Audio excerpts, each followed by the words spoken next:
திருக்குறளை முதல்ல பாடமாக்கி பொதுமக்களுக்கு கொண்டு போய் சேர்த்தது வள்ளலார். முதியவர்களை ஒண்ணு சேர்த்து முதியோர் கல்விங்கிற திட்டத்தை முதல்ல கொண்டு வந்தது வள்ளலார்.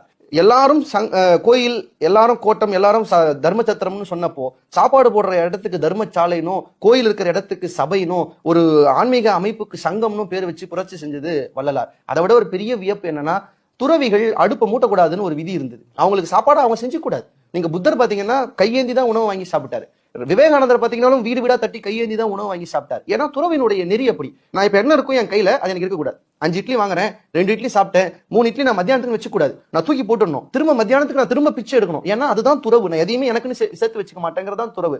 ஆனா இந்த துறவி வரிசையிலேயே அடுப்பை மூட்டி உணவு சமைக்க கூடாதுங்கிற மரபை மாற்றி ஒரு அடுப்பை ஏற்றி ஊருக்கே சோறு போட்ட ஒரு துறவி என்றால் அது வள்ளல் பெருமான் தான். அது ஒரு புரட்சி தான். அது எவ்வளவு பெரிய புரட்சி. அதான் ரொம்ப வியந்து சொல்வேன். நெருப்பை கொண்டு இன்னொரு நெருப்பை அணைக்க முடியுமா? அடுப்பின் நெருப்பை கொண்டு வயிற்றின் நெருப்பை அணைத்தார் வள்ளல் பெருமான் அப்படின்னு சொல்லுவேன். உருவமோடு கடவுளை வணங்க வேண்டாம் அப்படின்னு உருவமற்ற ஒரு கடவுளை கொண்டு வந்தார். மனிதநேயமே கடவுள்னார். இன்னும் போய் ஆன்மநேயமே கடவுள்னு சொன்னாரு. உயிர் வதைய பண்ணாதீங்கன்னு எதிர்த்து பேசினாரு.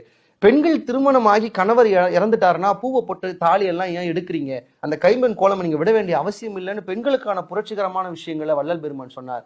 அவரை நம்ம இன்னும் உள்ள போனோம்னா அவரை மாதிரி ஒரு பெரிய அடையாளம் தமிழுக்கும் தமிழருக்கும் அவசியம் இல்லை அப்படின்னு வள்ளலார்